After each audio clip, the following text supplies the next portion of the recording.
Bien, como veníamos conversando ya, hoy día nos toca abordar el tema ya de entrar un poco más a la cavidad oral. Ya tocamos conceptos de semiología en general, hablamos de, de semiología médica, por decirlo de alguna forma, y también de cabeza y cuello.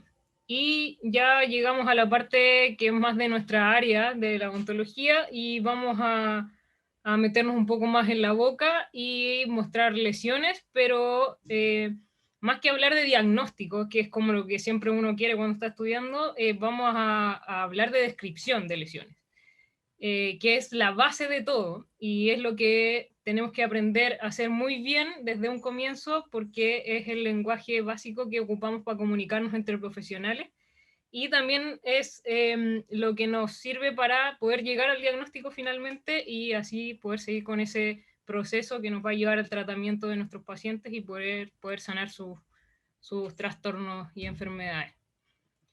Entonces, ya en esta unidad cortita ya hemos visto todo lo relacionado con lo más general, ¿cierto? Y lo de cabeza y cuello, pero hoy vamos a ir a algo un poco más específico.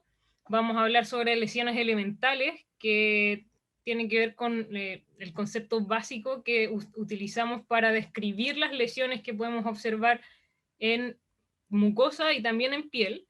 Y también vamos a aprender a caracterizar esas lesiones para poder describirlas. Es decir, al final de esta clase ustedes van a estar capacitados para poder describir las lesiones, cosa de que usando palabras ustedes puedan describirme tan detalladamente una lesión que yo sin ver la foto ya pueda imaginarla.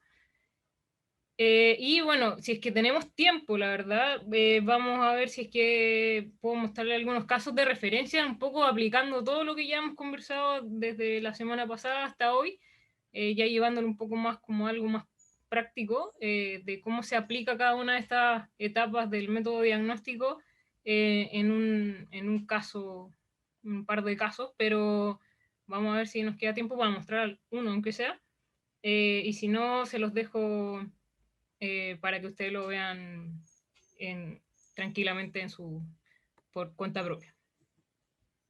Ya hemos visto cómo la semiología está dentro del proceso diagnóstico, del método diagnóstico, y cómo en el fondo es la base de todo y es el inicio del proceso y del comienzo de este camino hacia llegar a un diagnóstico primero y luego hacia tratamientos para poder mejorar a nuestros pacientes.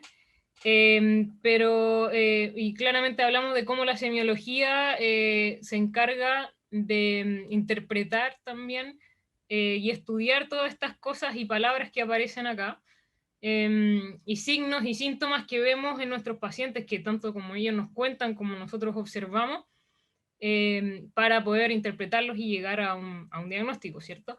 Pero no hemos hablado o quizás solo hemos mencionado de cómo llamarles a esas cosas que vemos y que nos cuentan los pacientes, cómo traducirlo a un lenguaje único y universal que nos permita comunicarnos con nuestros colegas y con otros colegas del área de la salud para tener un mismo idioma y que todos podamos comunicarnos de la misma forma y entendernos, y que finalmente se traducen en estos conceptos que aparecen acá como úlcera, nódulo, placa y ese tipo de palabras, vesículas, que ustedes ya conocen esos conceptos, que si uno lo menciona a alguien del área de la salud, para todos significa lo mismo y que va a significar también, eh, también o se puede interpretar como un grupo de enfermedades, entonces nos ayuda a dirigir también el diagnóstico. Cuando uno ve algo y empieza a describirlo,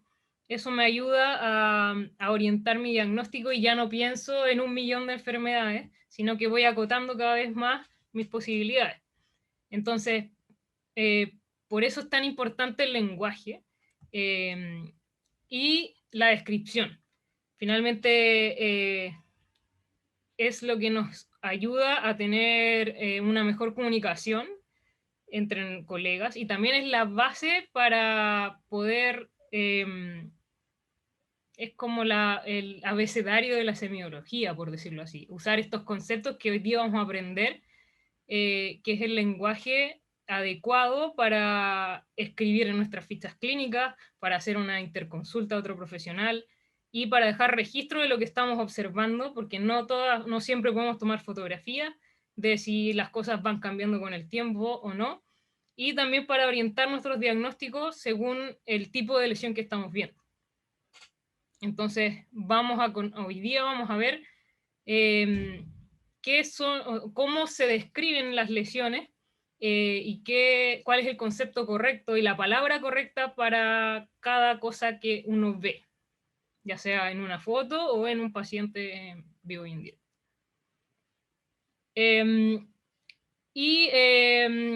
Frente, obviamente, todo esto aplicado en el examen físico, ¿cierto? Ya hablamos de semiología general, hablamos de examen físico extraoral, pero hoy día nos vamos a ir a pesar de que vamos a ver algunas lesiones que se dan en piel, vamos a pensar también en cosas intraorales.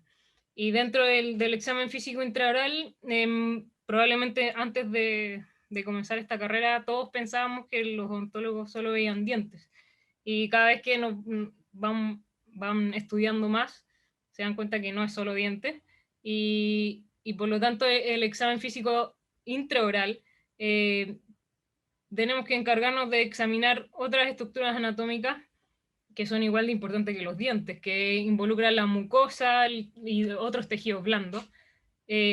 Por ejemplo, ya que en el examen extraoral había musculatura, también hay músculos que se pueden palpar de forma intraoral, hay algunos músculos masticadores que se pueden palpar desde dentro de la boca, como los pterigoideos, glándulas salivales también se pueden palpar intraoral, los huesos maxilares también se deben examinar en el examen intraoral, el periodonto, que bueno, ustedes van después, cuando avancen en la carrera, van a tener mucho más detallada esta parte del examen periodontal. Acá solo la mencionamos porque después los periodoncistas les van a enseñar más de esta parte, pero hay examen periodontales con instrumentos especiales y todo un análisis dedicado a los tejidos periodontales. Y finalmente lo último que miramos dentro de la boca son los dientes. Entonces, como ven, y como ya lo hemos venido diciendo en la asignatura, el método diagnóstico no solo involucra mirar dientes, no es solo que el paciente se siente en el sillón y uno le pida abrir la boca y mirar el diente solamente, sino que es un proceso que debe respetarse en todas sus etapas, porque a pesar de que el paciente puede estar consultando por una cosa y tenemos que resolverle ese motivo de consulta, que la mayoría de las veces es por un diente, podemos tener hallazgos de distintos trastornos en otros tejidos que nos involucran también como profesionales expertos en la zona del sistema estomatognático, que involucra todos los tejidos de los que hemos hablado. Entonces, yéndonos ahora a la parte intraoral, especialmente vamos a hablar de tejidos de mucosa en realidad, más que nada, y un poco de piel, como les decía, de tejidos periorales. Vamos a mirar, ¿sí? ¿Perdón? ¿Alguien habla? No, profe, se me activó el audio. Perdón. Les decía que vamos a observar en los tejidos mucosos que nos podemos encontrar con muchos tipos de lesiones y que, bueno, ya ustedes han visto en algunas fotografías que les hemos mostrado durante el semestre, que hay muchos tipos de lesiones de distintas formas, de distintos tamaños. Hay trastornos de distintos comportamientos biológicos, infecciosos, neoplásicos, trastornos de la inmunidad, y todos tienen distinta presentación, y todos se asocian a algún tipo de lesión en especial. Entonces, cuando ustedes miran, y probablemente les esté pasando cuando miran estas fotos, quizás lo primero que se preguntan es, ¿qué es eso? ¿O qué diagnóstico es eso? Es lo primero que uno quiere saber. Pero la idea de esta clase, al menos de lo que queremos como transmitir, es que esa es como un poco de ansiedad querer saber el diagnóstico a la primera cuando uno ve algo. A veces sí es fácil, o a uno le llega al tiro un diagnóstico a la cabeza cuando ve una lesión, porque hay lesiones características, pero a veces no es tan fácil. Y cuando pasa eso, sobre todo cuando uno está empezando, eh, le- la idea es que ustedes no traten desesperadamente de buscar el diagnóstico al tiro, sino que empiecen a pensar en descripciones de lesión. Y eso es lo que vamos a aprender hoy día, de que cuando vean lesiones como estas, que si ustedes ven son 4 lesiones muy distintas, con distintas formas, con distintos tamaños, distintas ubicaciones anatómicas, distintas superficies, probablemente, o sea, seguro que son distintas historias de los pacientes, distintos contextos clínicos, ya que era una pregunta de la prueba basada, eh, pero que piensen cuando vemos una foto, ya que con una foto no tenemos mucha historia, a no ser de que nosotros se las entreguemos, pero que piensen en descripciones más que al tiro en el diagnóstico, en buscar diagnósticos, porque si empiezan a pensar en la descripción, eso les va a ir orientando de a poco hacia un diagnóstico. Y hoy día le van a aprender ese orden de cómo describir una lesión y la idea es que puedan ser lo más detallados posible, porque finalmente eso es lo que los va a ayudar a orientarse y no pensar en miles de diagnósticos en su cabeza, sino que ir descartando de a poco y llegar a tener unos pocos hipótesis solo con hacer estas descripciones de forma correcta. Entonces, esta clase está dividida en dos partes. Primero vamos a hablar de las lesiones elementales, que son conceptos básicos que definen qué tipo de lesiones. Ustedes ya conocen algunas, como las úlceras, las vesículas, las ampollas, vamos a ver todas las lesiones elementales o las más típicas en mucosa. Y además, esas lesiones elementales son acompañadas en las descripciones de lesión con las características de esa lesión, es decir, el tamaño, la ubicación, la superficie, el color y así un montón de otras cosas que uno utiliza para poder describir lo mejor posible una lesión, que como yo les decía, la idea es que si alguien no está viendo la foto, se lo puede imaginar solo con la descripción que ustedes están haciendo con palabras. Entonces vamos a darles una estructura de cómo hacer esa caracterización, qué palabras tienen que ocupar y hacerles un poco más fácil esto de describir lo que están viendo, ¿ya? Porque se van a dar cuenta que finalmente estas descripciones les van a ayudar mucho, como les decía antes, para saber de qué se trata esto, de que uno puede estar viendo, que el paciente se notó, o que a veces uno es un hallazgo porque uno lo ve, pero el paciente no tenía idea que lo tenía. Entonces, la primera parte, vamos a hablar de lesiones elementales y las palabras correctas que se ocupan para definirlas. Pero primero vamos a definir qué es una lesión elemental, que como les decía, es el primer concepto, la primera palabra que se ocupa para describir una lesión. Y, ¿perdón? ¿No? Otro Se le micrófono. activó el micrófono al compañero, pero no se Ya, preocupe. que no estoy viendo el chat, así que no. No hay nada en el chat. Ya. Como les decía, es la lesión elemental, podríamos decir, como la unidad básica de la descripción de lesiones. Entonces, es la primera palabra que tienen que ocupar cuando cuando queremos traspasar a palabra lo que vemos en algo alterado. y muchos libros lo definen de esta forma, de que es el signo más simple que representa una enfermedad, ¿ya? Que puede estar en mucosa o en piel, y no siempre va a ser de que una lesión elemental, si yo veo una lesión elemental es que signifique una sola enfermedad, sino que varias enfermedades comparten una misma lesión elemental, y también puede pasar de que una enfermedad pueda presentar más de una lesión elemental, ¿ya? Esta parte la van a entender mejor cuando empecemos a hablar de cada una de las lesiones elementales que existen. Y si hablamos de clasificaciones, tenemos lesiones elementales primarias y secundarias. Las primarias son las que aparecen en tejido sano, ya en mucosa sana. O sea, que aparecen de la nada, por decirlo así. Por primera vez. Por primera vez, exactamente. Y acá tenemos una subclasificación que están las lesiones sólidas o con contenido sólido y con contenido líquido. Dentro de los contenidos sólidos están las lesiones planas y las lesiones elevadas. Las lesiones planas está la mácula, o también en algunos textos lo pueden encontrar como mancha, que son lesiones pigmentadas. Y las con contenido sólido y elevadas tenemos la pápula, la placa, el nódulo y el tumor.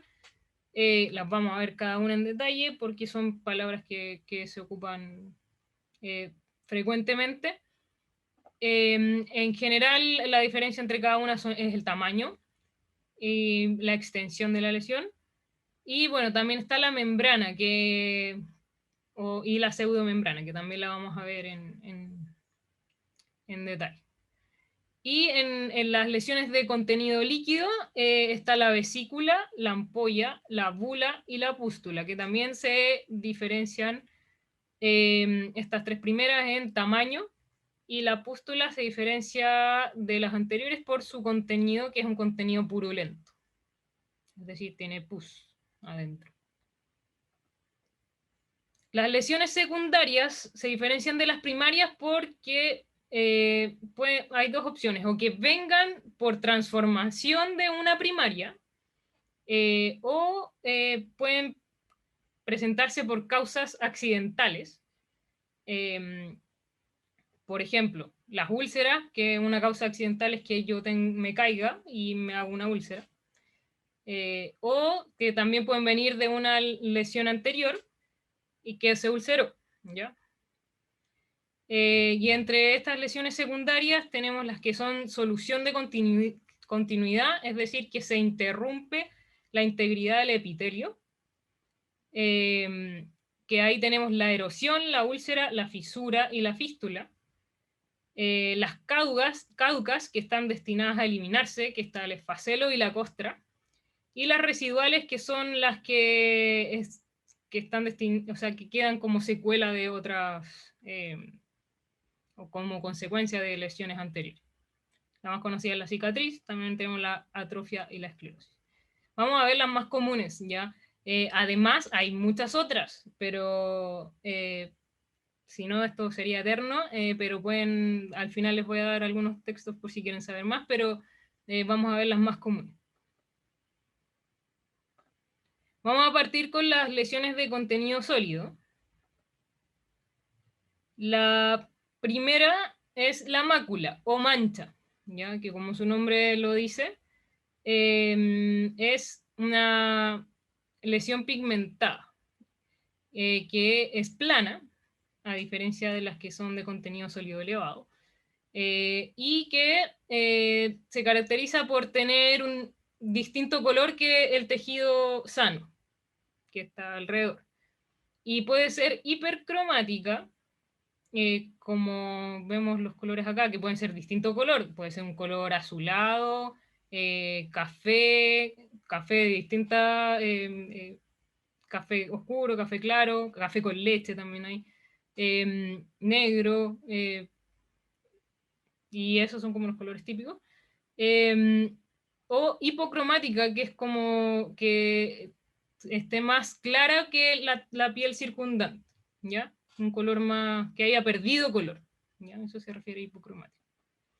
Y bueno, según de qué va a depender el color que tiene la mácula, va a ser el origen de esta lesión, ya si es una lesión que es por algún trastorno del melanocito, o por algún, por ejemplo, tatuaje, o lesiones vasculares, y también el color, la coloración, también depende de qué tanta profundidad hay en la... de dónde está la alteración a nivel de tejido, ¿ya? Porque se ven por temas de traspaso de la luz, se ve distinto color. Ahí hay algunos... ¿Sí? ¿Alguien habló? Así que era hipercromática. Hipercromático, que se ve más oscuro que la piel de alrededor, ¿ya? Por ejemplo, los típicos lunares o nebus, que la palabra correcta es nebus, que se ve más oscuro, por ejemplo esto, que se vería más oscuro, que esta es sería la piel sin alteración del paciente. Esto es hipercromático, que es más oscuro. Y aquí no Ya, tenemos nada hipocromático, pero hipocromático sería que se ve más claro que la piel del paciente sin alteración. ¿Sí? ya. Profe, lo otro es que no entendí lo que dijo sobre la luz y cuánto penetraba en el tejido. No entendí cómo se iba a afectar el color. ¿Puedes Eh, que, repetir? por, que por ejemplo, bueno, sabemos que nosotros vemos un color dependiendo de cómo se refleja la luz en lo que estamos viendo, ¿cierto? Entonces, dependiendo de dónde esté la alteración o lo que esté pasando que causa esta pigmentación, eh, por ejemplo, si los tejidos, si la alteración es más superficial, los colores tienden a verse más café. En cambio, si es más profundo, se ve más azulado, ya como pasa con el nebus azul, que se ve más azulado. Aquí tengo una foto. Aquí.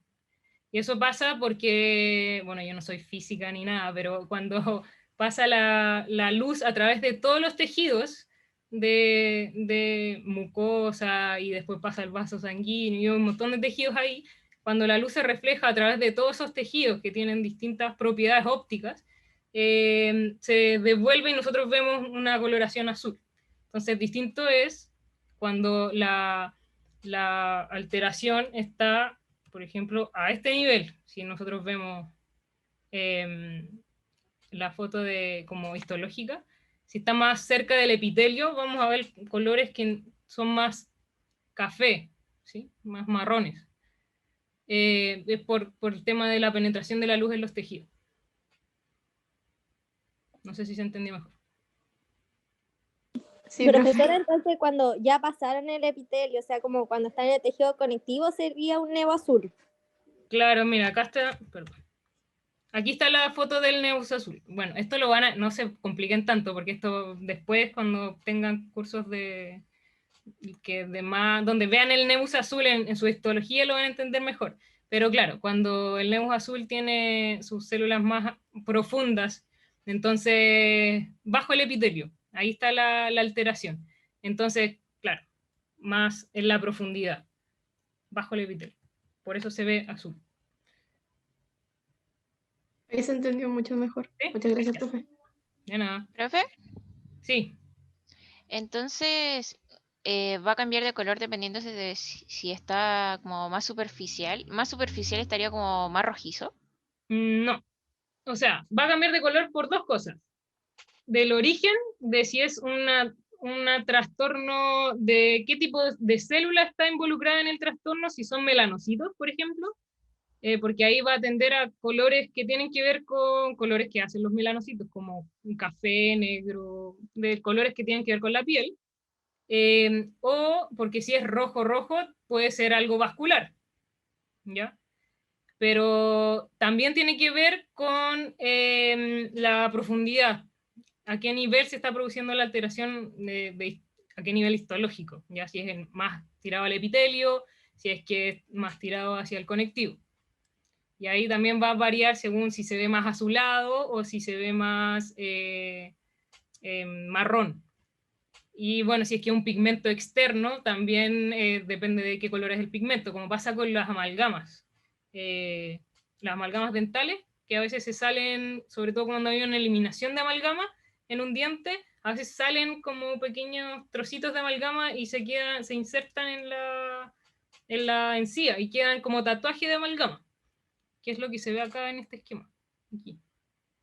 De hecho, si uno toma una radiografía, se pueden ver como radiopacos los puntitos de amalgama que están ahí en encía, y eso se traduce como del color de la amalgama en la encía. ¿Ya? No sé si se explico mejor. Sí, completamente. Ya. Entonces, en caso de las máculas, podemos ver lesiones que son únicas, como vemos acá, máculas que están únicas en... lo que vemos acá son los diagnósticos, los nombres de los diagnósticos. Mácula melanótica oral en la zona del labio inferior, que es bien frecuente verla ahí, benigno totalmente. De ahí vamos a ver más adelante cómo podemos... Ustedes ya conocen más o menos los patrones de benigno y maligno, que son en general lesiones simétricas, que tienen el mismo color. Ahí lo vamos a ver más adelante. Acá también el nebus azul, lesión única, color azulado. Pero también las máculas pueden presentarse de forma múltiple y hay varios trastornos o síndromes en realidad que están asociados a lesiones pigmentadas en boca. Uno de esos es el síndrome Peutz-Jeghers. En general estos síndromes tienen nombres medio extraños porque son de las personas que lo describieron por primera vez. Y este síndrome se caracteriza por tener estas máculas con esta coloración más oscura, entre marrón oscuro y negro. El labio inferior también presentan estas pigmentaciones en los dedos, en las manos. Y este síndrome está asociado a pólipos intestinales. Entonces, además, los pacientes tienen sintomatología gastrointestinal y es hereditario. Entonces, todo eso es el cuadro clínico completo. Y además hay máculas que tienen comportamiento... maligna, una neoplasia maligna. Exactamente, neoplasias malignas. Y en ese caso estamos hablando del melanoma oral, que si ustedes lo comparan con la foto anterior que les mostré, se ve totalmente distinto, asimétrico, mucho más irregular. Mucho más irregular en los bordes, en general son lesiones extensas, que pueden ir cambiando de color con el tiempo, que se agrandan con el tiempo, y ahí vamos a ver después un poco más les voy a mostrar una foto de todas las cosas que se tienen que fijar en los melanomas. Esas son las pápulas. Bien, lesiones planas, pigmentadas. ¿Ya? Pápula o mancha. Perdón, mácula. Me equivoqué. Mácula o mancha. Ahora vamos a hablar de las pápulas. Las pápulas son, a diferencia de las máculas, son elevadas y se consideran que son lesiones que llegan hasta los 5 milímetros de diámetro. ¿Ya? Ahora, esto con el tema de los tamaños, ustedes pueden encontrarse con diferencias de repente en algunos textos que pueden ir entre 1 milímetro más, 1 milímetro menos, pero en general, para que sepan que una es más chica que la otra, que la que viene después, ¿ya? Pero el consenso más o menos es hasta 5 milímetros de diámetro de las pápulas, lesiones de contenido sólido y elevadas. Pueden estar bien o mal definidas, y hay de distintas formas, ¿ya? En forma de cúpula, cónicas, aplanadas. En caso de ser múltiples y agrupadas se llaman vegetaciones. Acá hay algunos ejemplos de pápulas. Por ejemplo, acá vemos un fibroma traumático en la punta de la lengua. Si ustedes ven, esto está súper bien definido. Superficies lisas para contrastarlo con lo que vemos en el papiloma escamoso, donde la superficie es como si fuera, se le describe como si fuera como una toalla. ¿Han visto? Si uno ve una toalla de cerca, se parece mucho al papiloma escamoso, totalmente irregular. ¿Digitiforme? ¿Perdón? Que tiene como forma digitiforme. Digitiforme. Sí. Sí, como deditos, sí, exactamente. Digitiforme. La coloración distinta. Entonces, esas características las vamos a ver después, pero ahora quiero que se queden solo con la lesión elemental, que son contenidos sólidos elevados menos de 5 milímetros, ¿ya? Pero para que vean que hay distintas pápulas. Y acá vemos en la hiperplasia epitelial focal cómo se pueden coalescer, es decir, unir las pápulas, que es lo que se llama vegetaciones. Ven que aquí como que se están uniendo. Son varias pápulas múltiples. ¿Sí? Ahora, la placa, Profe, dígame, respecto a la pápula, ¿puede ser por origen reaccional? puede ser por origen reaccional, buena pregunta, porque por ejemplo acá el fibroma traumático, como bien dice su palabra, está en la punta de la lengua. Han visto, yo creo que más de alguien la ha salido, cuando uno se muerde o cuando uno juega, o por ejemplo mete la lengua ahí como en un espacio entre los dientes y ese tejido se estimula ahí y se genera como una hiperplasia y se genera una reacción que hace que esto quede de esa forma. Sí, puede ser reaccional. En este caso reaccional, en este caso infeccioso. En estos dos casos.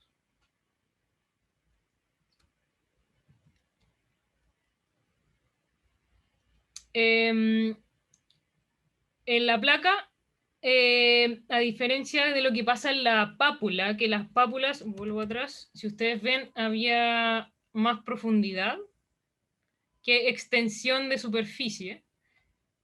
En la placa es al revés. No es tan profunda, pero es más extensa en la superficie. ¿Sí? Como ven acá. Y por eso se dice que es una elevación en meseta. Son bien definidas y también puede producirse por coalescencia de las pápulas. Algo importante es que las placas no se desprenden al raspado, y esto es para diferenciarlas de otro tipo de lesión, que son las membranas o pseudomembranas. ¿Ya? Acá hay unos ejemplos de placas. En la cavidad oral, un buen ejemplo de una placa es la leucoplaquia, y son placas blancas, que si ustedes ven la superficie es bien irregular, rugosa. Esta no está tan bien definida, de hecho yo podría ¿Profe? decir, dígame. Esto sigue siendo sólido elevado, ¿no? Sólido elevado, claro. Sólido elevado. Esta es elevada, pero no tan elevada como la pápula, ¿sí? Pero es más extensa que la pápula, porque miren aquí, todo cuánto se extiende. Por ahí, incluso podríamos decir que quizás está por acá. No está bien definida. Y si yo paso algo por acá, no lo puedo desprender al raspado, no se sale. ¿Ya? Eso es clave en las placas, ¿ya? Que es muy distinto a lo que pasa con las pseudomembranas, que lo vamos a ver después, que esas sí se salen. Las leucoplaquias de hecho su nombre lo dice, placa blanca. Y aquí hay que tomar en las leucoplaquias que, bueno, no vamos a entrar tanto en detalle, pero cuando se toman biopsias uno puede tener diagnóstico diferencial de carcinoma espinocelular en las leucoplaquias. Así que es importante las placas blancas, que uno no le encuentra otra razón de ser, como que uno ha descartado todos los diagnósticos. Importante hacer biopsias para descartar carcinoma espinocelular. Y en piel también hay placas, de hecho es donde es más común verlas, que de esta apariencia escamosa. Aquí vemos placas que son típicas de las lesiones en piel en líquen plano, que es que también se lo han mencionado durante el semestre, que es un trastorno mucocutáneo que también presenta lesiones en boca, pero en piel se manifiesta con estas placas de apariencia como escamosa, como también un poco costrosas en algunas partes, y rojizas, eritematosas, que pueden ser bien extensas, como ustedes ven, que muchas veces se acompañan con lesiones orales. Profe, Dígame. ¿cómo son las placas por coalescencia de pápulas? Las placas por coalescencia, que aquí este es un buen ejemplo. Por ejemplo, aquí ustedes ven que Acá, por ejemplo, podemos decir que esto es una pápula. Y acá ven que se están uniendo. Puede que hace algunos días esto haya estado separado. ¿Sí? Y se empiezan a unir las pápulas, entonces ya no es una pápula, porque las pápulas son hasta 5 milímetros, y se transformó en una placa. Eso se refiere a que las placas pueden ser una transformación por coalescencia de pápulas. ¿Sí? Pero, profe, cuando pasa eso siguen siendo profundas, ¿no? Porque las pápulas como que por eso se diferenciaban. Claro, pero dejan de ser pápulas cuando sobrepasa el límite de tamaño, en el fondo. Como que el criterio, porque aquí para saber la profundidad en realidad tendríamos que tomar una biopsia al paciente, y no se hace eso, o sea, a nadie le andan tomando biopsia a cada lesión que hay acá. Y generalmente el criterio para determinar si es pápula o placa finalmente es el tamaño, como ver en extensión. Porque si vemos acá, por ejemplo, esta de acá quizás, aquí son pápulas, pero acá ya se está transformando en una placa. Entonces quédense más con el tema de la extensión en superficie que con la profundidad, porque la profundidad no la vamos a poder ver clínicamente, o sea, podemos suponerla, pero no clínicamente, que es a lo que vamos con esto, porque son descripciones clínicas. Es mejor quedarse con la parte de extensión superficial. ¿Ya?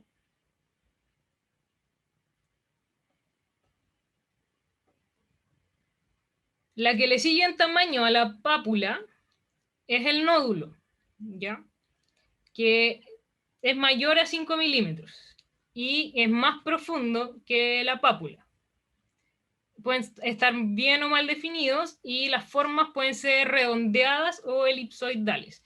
Y las superficies varían entre varias características. Pueden ser lisos, rugosos, verrucosos, umbilicados o lobulados. Acá hay algunos nódulos con distintas características de superficie. Si ustedes ven acá, un fibroma irritativo en el borde lateral de la lengua, lección reaccional también, donde la superficie es totalmente lisa.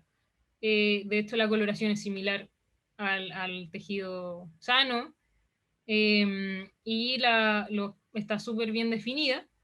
Y si lo comparamos con el granuloma piógeno, también una lesión reaccional, pero vemos que son totalmente distintas, a pesar de ser ambos nódulos como lesión elemental, porque son de contenido sólido, elevadas y miden más de 5 milímetros. Vamos a ver que estas superficies son más bien lobuladas. La coloración es distinta, acá hay un color más rojizo. Recordemos que el granuloma piógeno es de origen vascular, por eso tiene esa coloración. Aquí nos ayuda lo del color. Acá tiene algunas zonas más blanquecinas, probablemente porque como está en lengua también, el paciente se roza con algo, con lo que come, etcétera, con los dientes.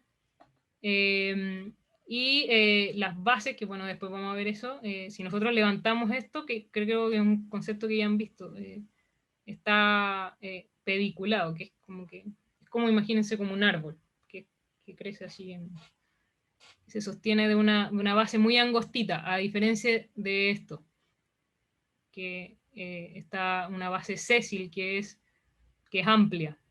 ¿Ya? Esto yo si lo puedo levantar va a tener una base muy angosta. Eso no se compliquen todavía porque lo vamos a ver en la parte de caracterizar la lesión.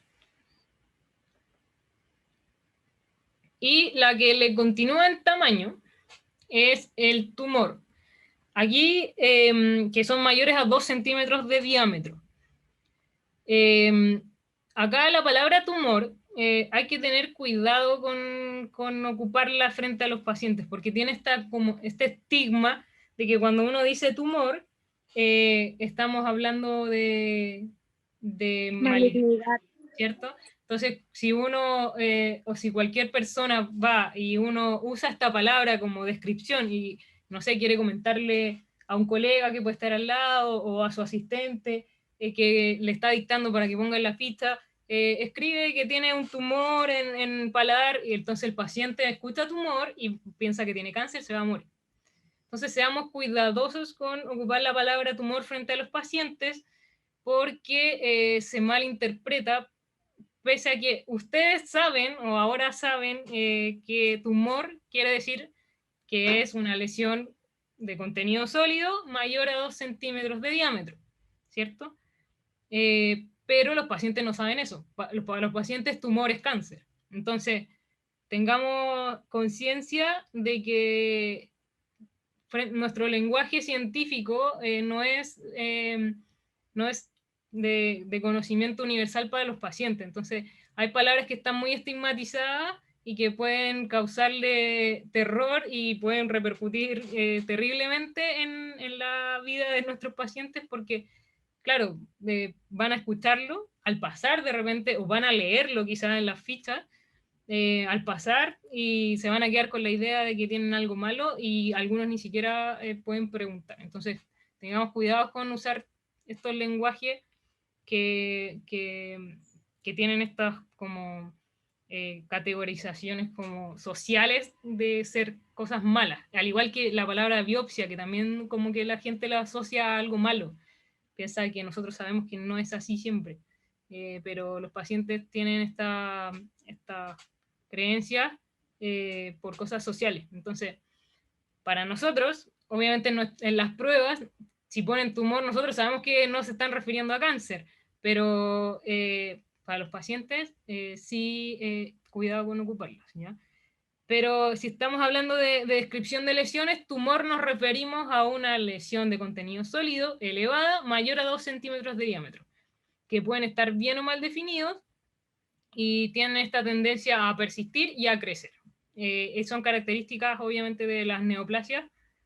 En este caso estamos viendo un adenoma pleomorfo, que es una neoplasia benigna de glándulas salivales. Y acá vemos una lesión bien grande en paladar. Así que ojo con ocupar la palabra tumor frente a los pacientes.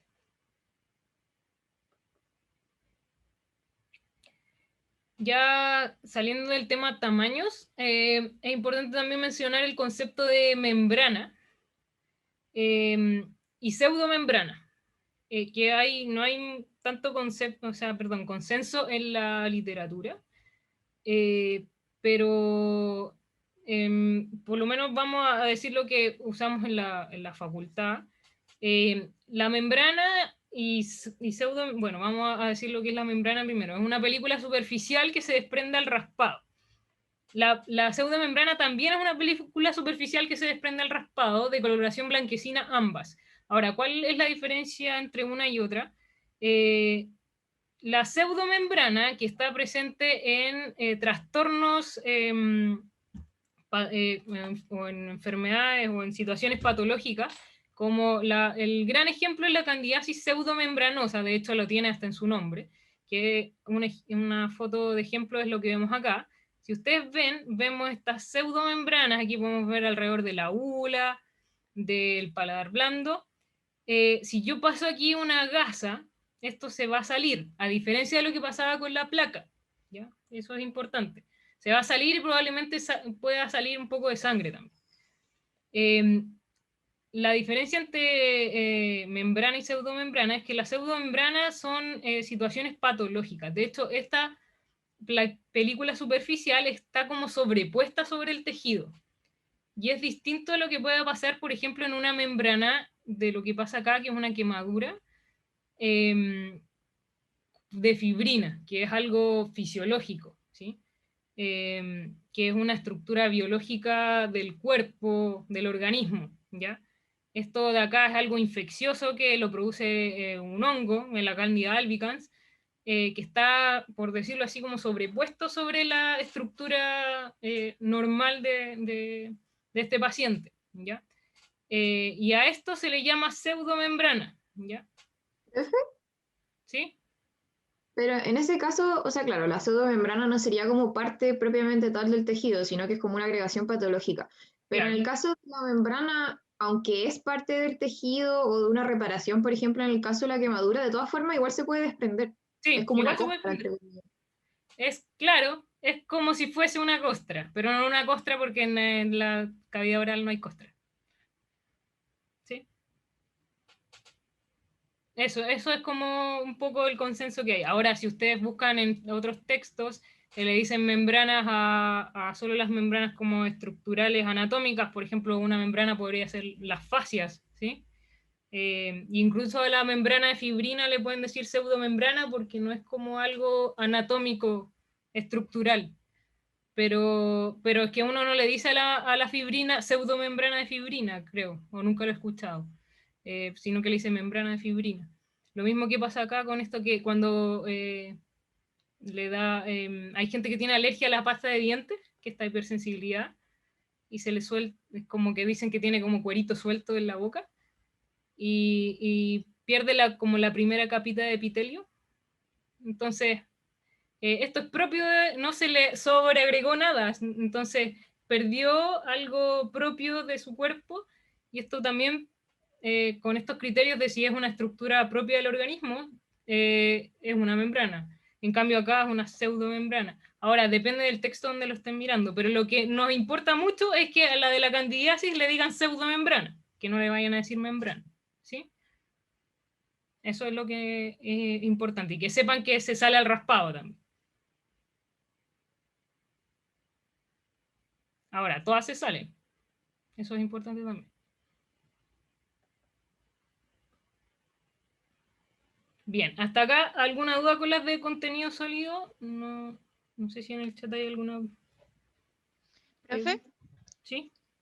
en el caso que mostró del granuloma piógeno, ¿este tenía presencia de membrana? Voy, a ver. O pseudomembrana. Es que igual no se sabe porque No puedo no está rasparla. no está la característica de si es Eso. desprendible o no. Sí, pues no podemos rasparla, pero no sé. Probablemente se salga, no sé la verdad. Es que Habría se ve que delgadito. ver delgadito. Yo creo que probablemente sí, porque probablemente sea fibrina y el paciente se mordió. Me tinca a mí, yo es lo que intuyo. Pero habría que hacer la maniobra de el raspado. ¿Vale? ¿Sí? Mira, la fibrina, la malla de fibrina o cubierta de fibrina, si bien se puede raspar, cuesta mucho sacarla. Sí, pues cuesta. Está No es bien fácil. adherido. De hecho, cada vez que nosotros removemos la malla de fibrina, volvemos a cero el proceso de cicatrización. Claro, sí, pues. Entonces, la fibrina no es algo que se remueva fácilmente y hay que Ujú. cuidarla, hay que estarla removiendo. Ojo que también puede tener características de pseudomembrana, lo que puede corresponder al detritus, al materia alba que se dice, y a lo mejor lo que vemos en esa superficie de granuloma Acá. de la lengua Claro, es también pues. como restos de epiteliales, con resto de comida, piensa que el Claro. paciente puede higienizar ahí y se genera esto. Pero de ahí a que sea una malla de fibrina, es probable que no. Ahora bien, un granuloma piógeno, por ejemplo, que está en una zona en que la persona se muerde, se va a romper, se va a ulcerar, y al momento que aparece la úlcera, se llena con la malla de fibrina nuevamente, y ahí uno tiene que estar atento al contexto. El contexto es fundamental. Si hay zonas de trauma, si hay historia de que se muerde, que se lesiona, está localizado, bien asociado, entonces siempre hay que interpretar la lesión en su contexto. Eso es fundamental para hacer la correcta interpretación.